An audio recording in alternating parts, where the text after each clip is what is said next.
నమస్కారం. భారత్ బంజారా న్యూస్ కి స్వాగతం. రైతులకు 500 రూపాయల బోనస్ ఇస్తామని కాంగ్రెస్ ప్రభుత్వం మోసం చేసిందని మాజీ మంత్రి ఎమ్మెల్యే సబితా ఇంద్రారెడ్డి అన్నారు. మహేశ్వరం పరిధిలోని జాతీయ రహదారిపై కాంగ్రెస్ ప్రభుత్వం రైతాంగ వ్యతిరేక విధానాలు అవలంబిస్తుందని ఆరోపిస్తూ బీఆర్ఎస్ అధ్యక్షుడు కేసీఆర్ ఆదేశాల మేరకు మాజీ మంత్రి ఎమ్మెల్యే సబితా ఇంద్రారెడ్డి నిరసన తెలిపారు. ఈ సందర్భంగా సబితా ఇంద్రారెడ్డి మాట్లాడుతూ రైతుల కష్టాలు కేసీఆర్కు తెలుసని అన్నారు.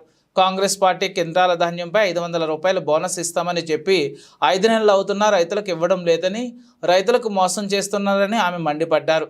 ఈ కార్యక్రమంలో మహేశ్వరం నియోజకవర్గ బీఆర్ఎస్ నాయకులు తదితరులు పాల్గొన్నారు.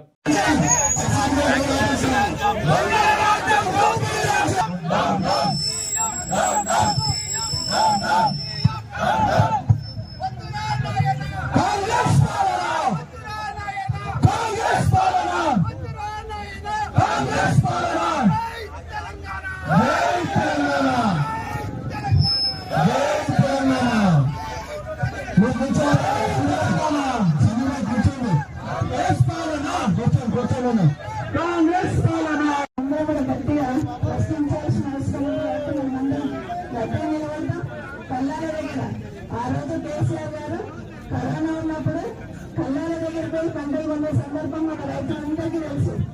రైతుల్ని కడుపులో పెట్టి కాపాడుకుంటే బీఆర్ఎస్ పార్టీని ఇప్పుడు తెలంగాణ వ్యాప్తంగా కూడా తెలుసు. 3 కోట్ల మెట్రిక్ టన్నుల వరి ధాన్యం పండించిన ఘనత మన తెలంగాణ రైతాంగం. అట్లాంటిది రోజు దొడ్డోట్లేవి తొమ్మిదో దొడ్డోట్లో కూడా బోనస్ 500 రూపాయలు ఇవ్వాలని డిమాండ్ చేస్తూ రోజు మనము ఈ ధర్నా పూనుకున్నాం. ఎక్కడైనా కళ్ళాలలో ఉన్నా కూడా, లేదంటే మన సింగిల్ విండో చైర్మన్స్ ఎక్కడ వాళ్ళు కొంటున్న దగ్గర కూడా ఖచ్చితంగా మనం ఇచ్చేటట్టు పోరాటం చేయాలి. ఆ విధంగా ఇచ్చేంత వరకు వదిలిపెట్టద్దని మరొకసారి మీ అందరికీ మనవి చేస్తూ, జై తెలంగాణ.